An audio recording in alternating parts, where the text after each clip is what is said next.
Hey guys welcome back to my mini vlog part 2 one day before Bengaluru.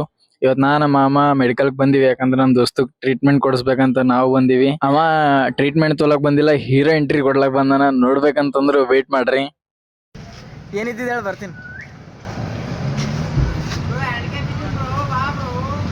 ಗಾಯ ಅಲ್ಲಿ ಏನೋ ಅಲ್ಲಿ ಫರಕ್ ಬೀಳಲ್ಲ, ಬಟ್ ಸ್ಟೈಲ್ ಫಸ್ಟ್ ಇರ್ಬೇಕು. ಸ್ಟೈಲ್ ನೋಡ್ರಿ ಹೆಂಗ್ ಮಾಡತ್ತನ. ಎಲ್ಲರೂ ಮೆಡಿಕಲ್ದಾಗ ಇದ್ದಿದ್ದೆವು, ಲೇಟ್ ಆಗ್ಯದ ಹೊಸವಾಲತ್ತದ ಅಂದಕ್ಕೆ ಇನ್ಸ್ಟಂಟ್ ಸೊಲ್ಯೂಷನ್ ನೂಡಲ್ಸ್ ಆರ್ಡರ್ ಮಾಡಿದ್ದೆವು. ಬಟ್ ಒಂದ್ ಪ್ಲೇಟ್ ಎಕ್ಸ್ಟ್ರಾ ಉಳಿದಿತ್ತು, ಅದಕ್ಕೆ ನಮ್ಮ ಉದ್ರಿ ದೋಸ್ತ ಕರೆದಿದ್ದೆ. ಅವ ನೋಡ್ರಿ ಕ್ಯಾರಿ ಬ್ಯಾಗ್ ಒಳಗೆ ಹಾಕೊಂಡ್ ಹೋಲತ್ತನ, ಟೈಮ್ ಇಲ್ಲ ನಂಬಲ್ಲಿ ತಿನ್ನೋಷ್ಟಂತ. ನೂಡಲ್ಸ್ ಕ್ಯಾರಿ ಬ್ಯಾಗ್ ಹಾಕೊಲತ್ತನ, ಅದು ಓಕೆ. ಬಟ್ ಇದು ಕೆಚಪಿನ ಮಾಮಲ ಯಾಕೋ ನಂಗೆ ಓಕೆ ಅನ್ಸಲಾಗ್ಯದ್ರಿ. ಸ್ವಲ್ಪ ಹಾಕೋತಾನ ಏನಂತಂದ್ರೆ ನೂಡಲ್ಸ್ ಗಿನ ಹೆಚ್ಚಿಗೆ ಸಾಸೆ ಹಾಕೊಂಡ್ ಹೋಲತ್ತನ, ಪೂರ ಬಾಟಲೇ ಖಾಲಿ ಮಾಡ್ಯಾನ. ಅದ್ರಾಗ ಒಂದ್ ಮಾತುಗಳು ಕೇಳ್ರಿ. ಇದು ನಮ್ ಟೀಮ್ ದ ಕಾಮನ್ ಅದ, ಹಂಗೆ ನೋಡ್ಲಕ್ ಹೋಗ್ಬೇಡ್ರಿ.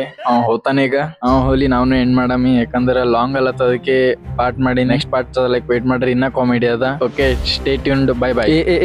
ಬಾಯ್ ಬಾಯ್ ಅಣ್ಣ, ಎಲ್ಲಿಗೆ ಹೋಲತ್ತೀರಿ? ಲೈಕ್ ಶೇರ್ ಫಾಲೋಯರ್ ಮಾಡ್ಬೇಕು, ಅದನ್ನು ಮಾಡೋರಿ.